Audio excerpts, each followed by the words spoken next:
નમસ્કાર, મંતવ્ય ન્યૂઝમાં આપનું સ્વાગત છે। હું છું કુંજ। મહત્વના સમાચારોથી બુલેટિનની શરૂઆત કરીએ। સૌપ્રથમ સમાચારમાં વાત કરીશું મનપા તંત્રની એ બેદરકારી।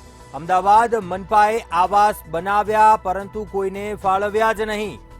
વટવાના 15 વર્ષ જૂના 500 કરતા વધુ આવાસોને તોડી પાડવામાં આવશે। ઈડબ્લ્યુએસ આવાસનો સ્ટ્રક્ચર રિપોર્ટ નેગેટિવ આવ્યો હતો। 150 કરોડ કરતા વધુની કિંમતના આ આવાસને તોડી પાડવામાં આવશે। વટવાના 15 વર્ષ જૂના 500 કરતા વધુ આવાસો તોડી પડાશે। આ આવાસો કોઈને ફાળવવામાં ન આવ્યા।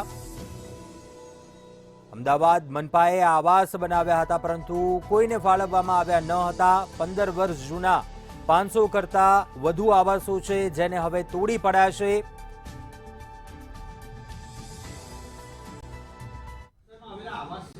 જર્જરિત હાલતમાં હતા। કેટલાક વર્ષા પછી તત્વો પર પગ પેસારો હતો। આની સ્ટેન્ડિંગ કમિટીમાં શું નિર્ણય કરાયો છે? બન્યા હતા કેટલાના ખર્ચે અને તેને પાડીને નવા બનાવવા છે તેની પાસે કેટલો ખર્ચ થશે? વટવાની અંદર ઈડબ્લ્યુએસ આવાસ જે બનેલા હતા, મોટી સંખ્યાની અંદર જ્યારે આ આવાસ હતા તેનો સ્ટ્રક્ચરલ સ્ટેબિલિટી રિપોર્ટ નેગેટિવ આવ્યો હતો।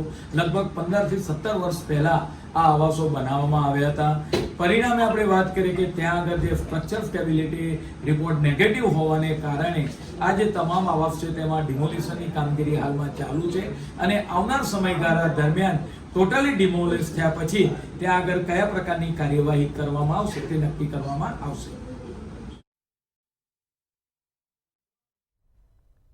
તો આટલા વર્ષો વીતી ગયા પરંતુ આ આવાસ બનાવ્યા બાદ પણ ખાલી રહ્યા, કોઈને ફાળવવામાં ન આવ્યા અને 15 વર્ષ જૂના 500 કરતા વધુ આવાસોને તોડી પડાશે।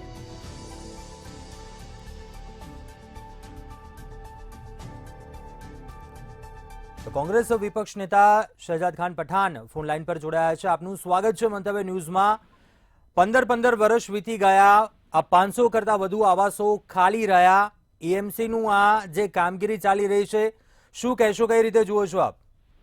2011 वर्ष में ही वटवा में इस आवास को बनाया गया था और सबसे बड़ा संकल्प उस समय यही था कि हर गरीबों को मकान दिया जाएगा। और एक समय में भारतीय जनता पार्टी ये नारा देती थी कि जहां झुपड़ा वही मकान, मतलब इस देश को झुपड़पट्टी मुक्त बनाया जाएगा। वही गुजरात मॉडल की सबसे बड़े शहर की मैं बात करूं, 12 वर्ष पहले बनाए हुए मकान को भारतीय जनता पार्टी, सबसे बड़ी बात तो ये है कि इन 500 मकान में किसी को भी आवास नहीं दिया गया। आज जब अहमदाबाद म्युनिसिपल कॉर्पोरेशन हाउसिंग का ड्रॉ निकालता है तो हजारों की तादाद में अर्जियां आती है। यानी कि ये साफ दिखाता है कि आज भी अहमदाबाद शहर में ऐसे कई विस्तार है, कई लोग हैं जिन्हें पक्के मकान की जरूरत है, लेकिन भारतीय जनता पार्टी उनके जो के साथ खिलवाड़ करती है और इस प्रकार का भ्रष्टाचार होता है कि 12 वर्ष में ही एक आवास नहीं दिए जाते और दूसरी बात 12 वर्ष में ही उन आवास को जर्जरित घोषित कर उसे तोड़ने की निर्णय लिया जाता है। सबसे बड़ा सवाल तो ये उठता है कि 12 वर्ष पहले ये किस कॉन्ट्रैक्टर द्वारा बनाया गया था, उस पर कार्रवाई की जानी चाहिए। कौन से अधिकारी इसके साथ जुड़े हुए थे, उस पर कार्रवाई की जानी चाहिए। लेकिन आज भी भारतीय जनता पार्टी सिर्फ उसे तोड़कर, मेरा मानना है कि संतुष्ट मारने की कोशिश करेगी। कल कांग्रेस पार्टी इस मुद्दे पर अहमदाबाद म्युनिसिपल कॉर्पोरेशन के मेयर को भी आवेदन पत्र देकर आक्रामक आंदोलन करने वाली है। लेकिन सबसे बड़ी बात तो ये है कि 12 वर्ष पहले जब इस मकान को बनाया गया था तो अहमदाबाद म्युनिसिपल कॉर्पोरेशन उस समय निंदा के मोड में था। इसी कारण आज इतना बड़ा भ्रष्टाचार सामने आया और इस मकानों को कहीं ना कहीं तोड़ने की बात की गई है। और सबसे बड़ी बात यह है कि इन 500 आवास में आज तक एक भी आवास गरीबों को नहीं दिया गया। ये सबसे बड़ी बात है क्योंकि आज भी अहमदाबाद शहर में कई झोपड़पट्टी रास्ते में है, कई झोपड़पट्टी कई विस्तारों में है जिनको आवास की जरूरत है, लेकिन कहीं ना कहीं भारतीय जनता पार्टी के राज में अहमदाबाद म्युनिसिपल कॉर्पोरेशन में भ्रष्टाचार रुकने का नाम नहीं ले रहा है। આપ શું કહેશો, કેમ કે કરોડો રૂપિયાના ખર્ચે આ બનાવવામાં આવ્યા હતા આવાસ? 150 કરોડ જેટલો ખર્ચ કરવામાં આવ્યો। જનતાના ટેક્સના પૈસા છે, ટેક્સની રકમની ચૂકવણી તો કરતા હોય છે લોકો, પરંતુ જ્યારે આ પ્રકારે ક્યાંક દુરુપયોગ થાય, તે કામમાં ન આવે, લોકોને સુખ આપવાની, સુખાકારી પહોંચાડવાની વાત હોય પરંતુ આ સુખાકારી નથી પહોંચી રહી, આ ક્યાંક દુર્વ્યય થઈ રહ્યો છે પૈસાનો, जनता टैक्सना पैसा वेड़फाई रहा है। आप कहो ये मामले? जी, सबसे बड़ी बात तो ये है कि ये वटवा वाले आवास जो बनाए गए थे उसका सबसे बड़ा उद्देश्य गरीबों को मकान देना नहीं था, गरीबों का जो पैसा था, गरीबों के नाम पर उस पर भ्रष्टाचार करना था, उसी के नाम पर इन आवासों को बनाया गया। इसलिए 12 वर्ष में भारतीय जनता पार्टी किसी भी गरीब को ये आवास देने में नाकामयाब रही। और दूसरी बड़ी बात तो यह है कि अब भारतीय जनता पार्टी सिर्फ तोड़कर ही संतुष्ट मान रही है। कांग्रेस पार्टी मांग कर रही है कि उस समय जो कॉन्ट्रैक्टर था, सिंटेक्स नाम की कंपनी ने इस आवास को बांधा गया था। एवी ओमनी नाम की कंपनी द्वारा 2 कंपनियों को इस आवास में लगाया गया था और टोटल एक मकान के लिए 3.25 लाख रुपए 2011 के दौरान खर्च किए गए थे। और सबसे बड़ी बात तो यह है कि जब 500 मकान को तोड़ने की बात की गई है तो आप अंदाजा लगा सकते हो कि कितने करोड़ों का 130 करोड़ की लागत से इस आवास को बनाया गया था। वो उस समय की बात है, आज यही कॉस्ट को आप निकालो तो ये कॉस्ट डबल हो जाती है। तो कहीं ना कहीं भारतीय जनता पार्टी ने इन आवास को भ्रष्टाचार के उद्देश्य से बनाया था, जिसका पाप आज खुल चुका है और आज इसे स्टैंडिंग कमेटी के दौरान इसे तोड़ने का निर्णय लिया गया है। ચોક્કસથી શહજાદ ખાન મંતવ્ય ન્યૂઝ સાથે વાતચીત કરી અભિપ્રાય આપ્યો તે બદલ આભાર। આશા અમે પણ એ રાખીએ એક વિપક્ષ નેતા તરીકે આપ પણ આ મામલે રજૂઆત કરો આગળ, જનતાના જે પ્રશ્નો છે તેનું નિરાકરણ આવે। પરંતુ આ એક મોટી બેદરકારી કહી શકાય જે 12 વર્ષ પહેલા જ્યારે આવાસો બન્યા હતા પરંતુ તેને ફાળવવામાં ન આવ્યા અને હવે 15 વર્ષ જૂના આ આવાસોને હવે તોડી પાડવામાં આવશે, ડિમોલેશન હાથ ધરાશે।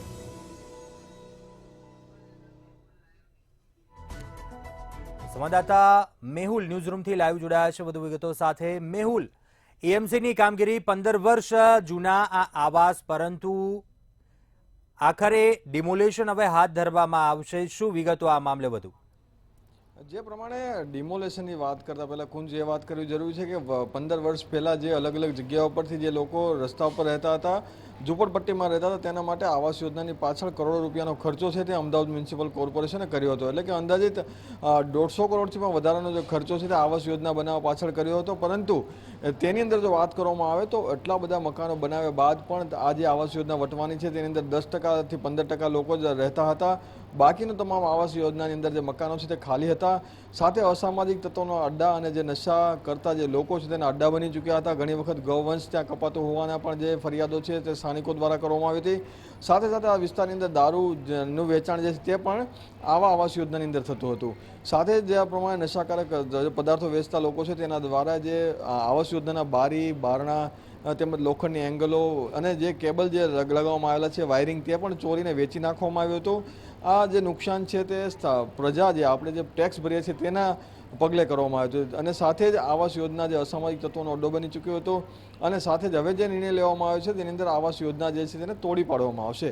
તોડી પાડવા પાછળનું જે કારણ જે છે તે ફક્ત ને ફક્ત કે આ જે આવાસ યોજના છે તે મકાનો લોકો આવતા નથી તેનો સ્ટેબિલિટી રિપોર્ટ જે છે, કારણ કે 15 વર્ષ જેટલો સમય વીતી ચૂક્યો છે અને નેગેટિવ આવ્યો છે, એટલે કે ગમે ત્યારે આવાસ યોજના છે તે પડી જ શકે છે।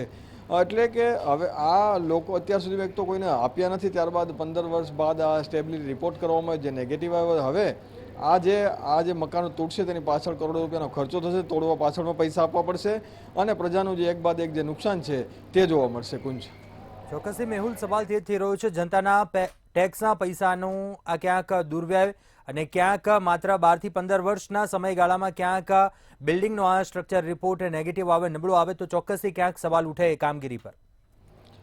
જે પ્રમાણે જે ડિસ્ટ્રીબ્યુશનની જે વાત કરું, કારણ કે આવાસ યોજનાના નામે ઘણા બધા જે ડ્રો કરવામાં આવે છે, ડ્રોમાં ઘણા બધા નામ પણ ખુલતા હોય છે, પણ ઘણા બધા આવાસ યોજના જે છે જેની અંદર લોકો રહેવા જતા નથી અથવા ઘણા બધા આવાસ યોજના છે તે લોકો ભાડે આપીને બીજે રહેવા જતા રહે છે।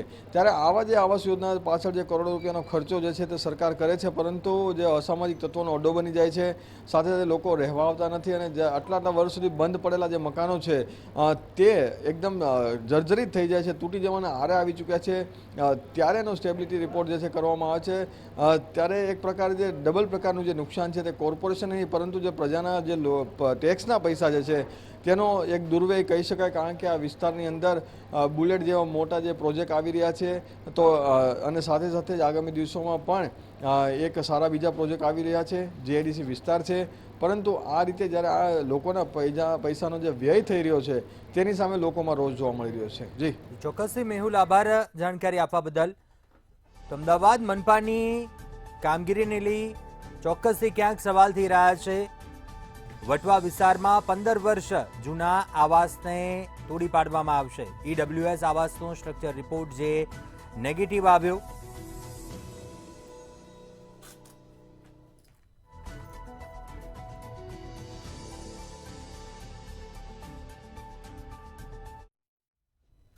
આગળ અન્ય સમાચારો ઉપર વાત કરીએ તો વડોદરાના કિશનવાડીમાં આવેલા અર્બન પ્રાઇમરી હેલ્થ સેન્ટર ખાતે સેવા સેતુ કાર્યક્રમનું આયોજન કરવામાં આવ્યું હતું. અહીં પહોંચેલા પૂરગ્રસ્તોએ ધારાસભ્ય અને કોર્પોરેટરોનો વિરોધ કર્યો હતો. આ વિસ્તારમાં હજી સુધી કેશડોલની સહાય ન મળી હોવાના આક્ષેપો કરી સર્વેની માંગ કરી હતી. ત્યારે લોકોનો રોષ જોઈને ધારાસભ્યએ પણ પોતાનો લૂલો બચાવ કરી કોર્પોરેટરને કામે લગાડી ચાલતી પકડી હતી. આ કાર્યક્રમમાં 20 જેટલા કેમ્પ હોવા છતાં સ્ટેજ પરની ખુરશીઓ ખાલી જોવા મળી હતી.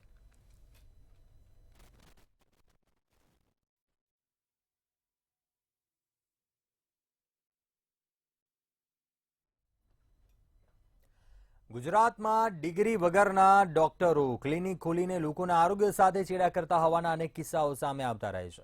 ત્યારે ઘણા કિસ્સામાં બોગસ તબીબો માત્ર 8 થી 10 ધોરણ ભણેલા હોય તેવું પણ સામે આવી ચૂક્યું છે. સુરતમાં સવા મહિનામાં જ પોલીસે 1-2 નહીં પરંતુ 31 જેટલા બોગસ તબીબોની ધરપકડ કરી છે. જ્યારે રાજકોટમાં 6 મહિનામાં 4 બોગસ ડોક્ટરો મળ્યા છે, જેમાં પણ સુરતમાં એક ડોક્ટર તો LIC એજન્ટ નીકળ્યો હતો.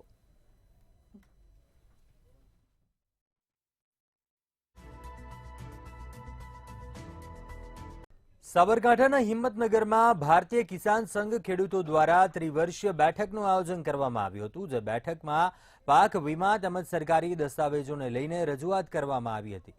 તેમજ ભારતીય કિસાન સંઘના ખેડૂતો દ્વારા રેલી સ્વરૂપે કલેક્ટર કચેરીએ આવેદનપત્ર આપ્યું હતું. આ સાથે જ ખેડૂતો દ્વારા કૃષિ મંત્રીથી લઈને મુખ્યમંત્રી સુધી રજૂઆત કરવા છતાં કોઈ પગલાં લેવામાં આવ્યા નથી. જેથી ભારતીય કિસાન સંઘના ખેડૂતોએ આગળ કાર્યવાહી ન થાય તો આંદોલનની ચીમકી ઉચ્ચારી હતી.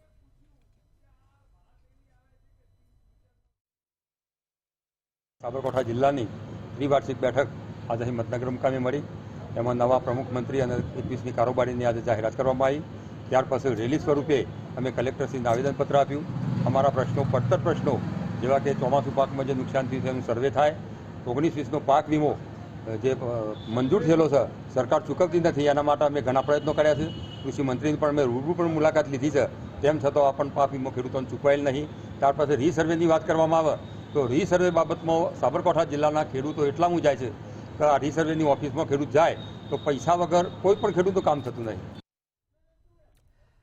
કચ્છના આરોગ્ય વિભાગમાં પણ ભોપાળું સામે આવ્યું છે. તેરા પ્રાથમિક આરોગ્ય કેન્દ્રમાં કાયમી લેબ ટેકનિશિયન તરીકે કૃતિકા ઠાકોરની નિયુક્તિ થયેલી છે, પરંતુ આ મહિલા કર્મચારી છેલ્લા 2 વર્ષથી વિદેશના કેનેડામાં સેટલ થયા છે.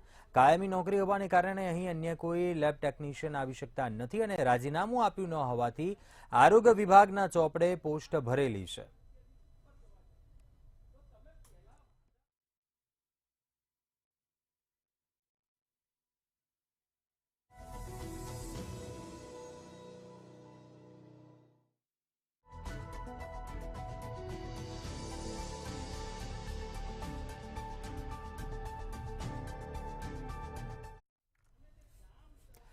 અન્ય મહત્વપૂર્ણ સમાચાર વડોદરાથી સામે આવી રહ્યા છે. વડોદરાની મનપાની સામાન્ય સભા ચાલી રહી હતી તે દરમિયાન એસીમાંથી ધુમાડા નીકળ્યા. એસીમાં સ્પાર્ક થતા આગ લાગ્યા હોવાનું પ્રાથમિક અનુમાન લગાવાઈ રહ્યું છે. મ્યુનિસિપલ કમિશનર કોર્પોરેટરોની હાજરીમાં આ ઘટના બની હતી. એસીમાં સ્પાર્ક થતા આગ લાગ્યા હોવાનું પ્રાથમિક અનુમાન લગાવાઈ રહ્યું છે. મ્યુનિસિપલ કમિશનર અને કોર્પોરેટરો પણ હાજર હતા. સામાન્ય સભા ચાલી રહી હતી વડોદરા મનપાની. તે દરમિયાન જ અચાનક જોવા જેવી થઈ હતી.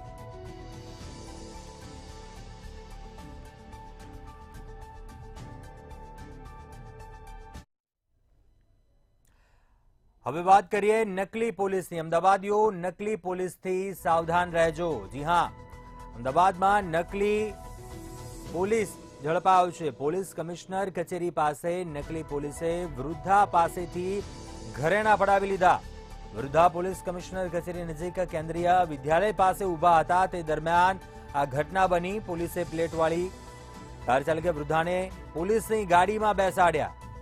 પોતે પોલીસ હોવાનું જણાવીને તપાસ અર્થે વૃદ્ધાને ગાડીમાં બેસાડ્યા અને ત્યારબાદ આ દાગીના અને પર્સમાંથી રકમ પડાવી લીધી. વૃદ્ધા પાસેથી આ નકલી પોલીસે દાગીના અને રકમ પડાવી લીધી. વૃદ્ધાને લાલાકાકા હોલ પાસે છોડીને કાર ચાલક ત્યાંથી ફરાર થઈ ગયો.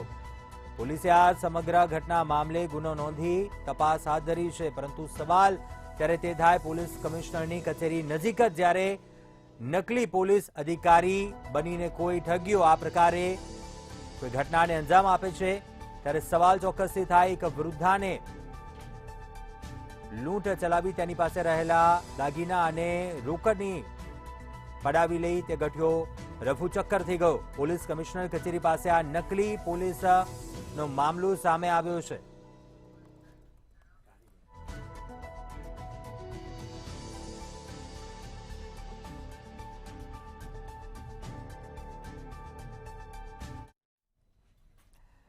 અન્ય મહત્વપૂર્ણ સમાચાર વલસાડથી સામે આવી રહ્યા છે. વલસાડની ધરમપુરની પોક્સો કોર્ટે દુષ્કર્મ કેસમાં સજા આપી છે.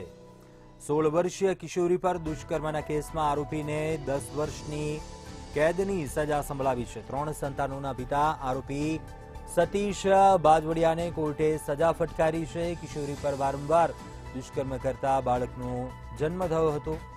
કોર્ટે કડક વલણ દાખવી આરોપીને 10 વર્ષની કેદ અને ₹25,000નો દંડ ફટકાર્યો છે. વલસાડમાં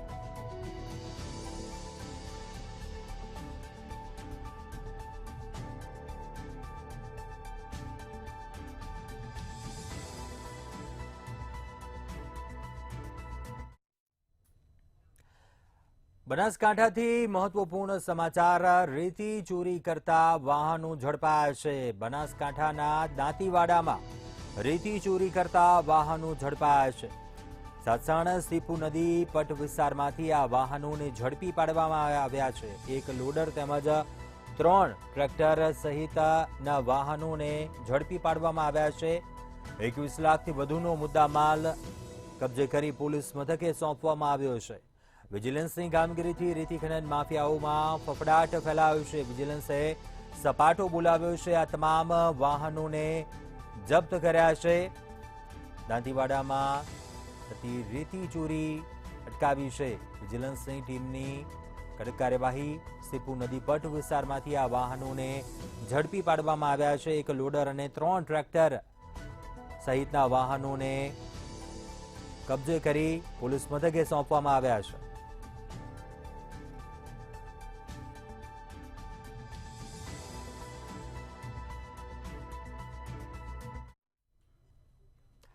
મહિલા સુરક્ષાને લઈને અમદાવાદ પોલીસનો એક્શન પ્લાન. જી હા, અમદાવાદમાં નવરાત્રીનો તહેવાર પણ નજીક છે અને મહિલા સુરક્ષાને લઈને પોલીસે નવો એક્શન પ્લાન ઘડ્યો છે. તમામ પોલીસ સ્ટેશનમાં સી ટીમ તૈનાત કરવામાં આવશે. પાર્ટી પ્લોટ તેમજ શેરી ગરબામાં ફરજિયાત સીસીટીવી રાખવામાં આવશે. ગરબા સ્થળ ઉપર પણ પોલીસ ટ્રેડિશનલ ડ્રેસમાં ચાંપતી નજર રાખશે. કોઈ નીચે બનાવ ન બને, મહિલા સુરક્ષાને લઈને ચાંપતી નજર રાખવામાં આવશે. સીસીટીવી દ્વારા શહેરની નવરાત્રી ઉપર બાજ નજર રાખશે અમદાવાદ પોલીસ. મહિલા સુરક્ષાને લઈને પોલીસનો આ એક્શન પ્લાન. તમામ પોલીસ સ્ટેશનમાં સી ટીમને તૈનાત કરવામાં આવશે. તેમજ IUCAW ની અલગ અલગ ટીમ્સ બનાવવામાં આવશે.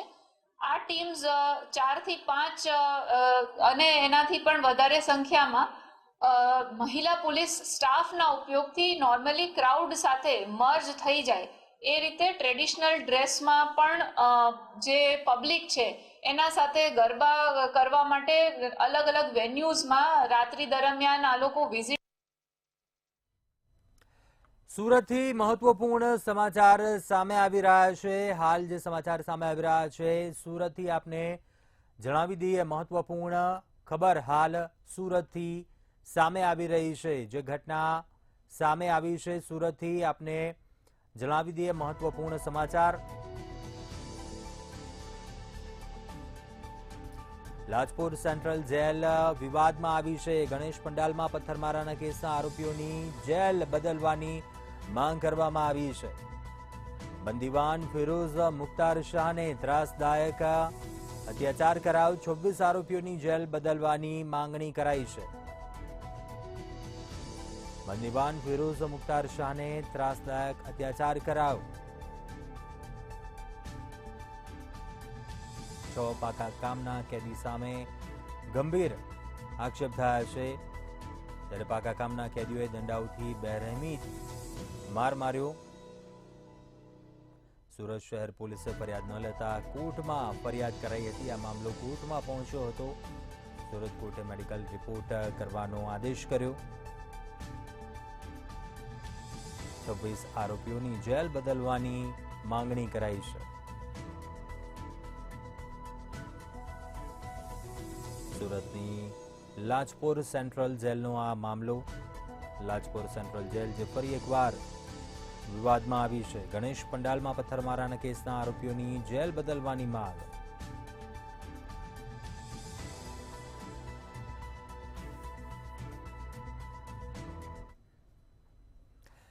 અન્ય મહત્વપૂર્ણ સમાચાર પાટણથી સામે આવી રહ્યા છે. યુવાને સિદ્ધિ સરોવરમાં યુવાને ઝંપલાવ્યું છે. યુવાને સરોવરમાં ઝંપલાવી જિંદગી ટૂંકાવી. અગમ્ય કારણોસર યુવાને સરોવરમાં ઝંપલાવ્યું. કયા કારણોસર યુવાને આ પગલું ભર્યું તે જાણી શકાયું નથી. ફાયરની ટીમ તેમજ કોર્પોરેટર તાત્કાલિક ઘટનાની જાણ થતા ઘટના સ્થળ ઉપર દોડી આવ્યા હતા. યુવકની શોધખોળ હાથ ધરી મૃતદેહને બહાર નીકાળવામાં આવ્યો હતો અને એ અમરથે હોસ્પિટલ ખસેડવાની તજવીજ હાથ ધરાઈ હતી. એ ડિવિઝન પોલીસ કાફલો પણ તાત્કાલિક ઘટના સ્થળ ઉપર દોડી આવ્યો હતો.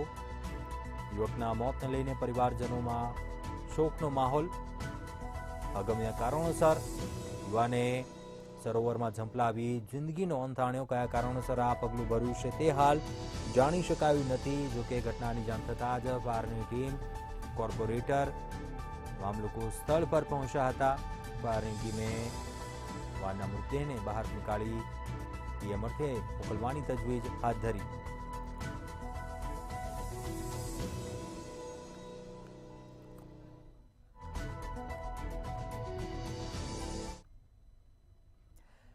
નવસારીના ગણદેવી તાલુકાના બિલીમોરા શહેરમાં 4 મહિના અગાઉ રેલવે પરથી પડતા મેરલ હળપતિનું મોત થયું હતું અને તે અપમૃત્યુના કેસમાં મૃતક મેરલ હળપતિના પરિવાર અને ગ્રામ્યજનોએ ધારાસભ્ય આનંદ પટેલની આગેવાનીમાં રેલી યોજી મામલતદારને આવેદનપત્ર પાઠવી ન્યાયની માંગ કરી હતી.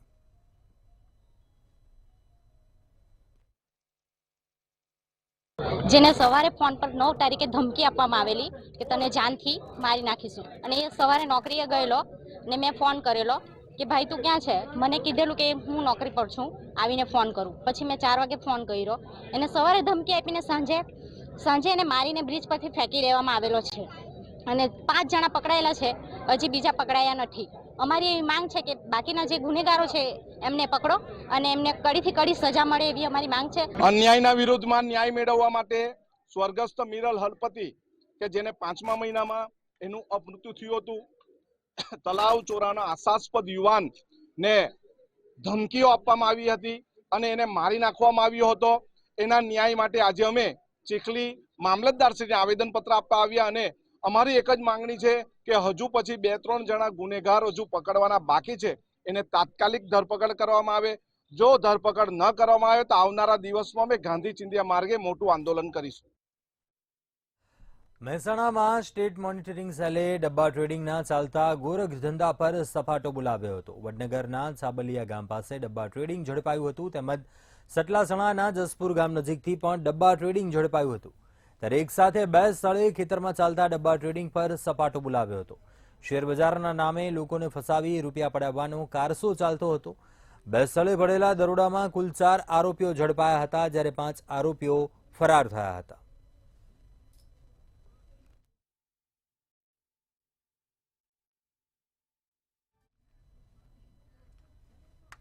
અત્યારે હાલ બુલેટિનમાં બસ આટલું. વધુ સમાચાર માટે આપ જોતા રહો મંતવ્ય ન્યૂઝ. નમસ્કાર.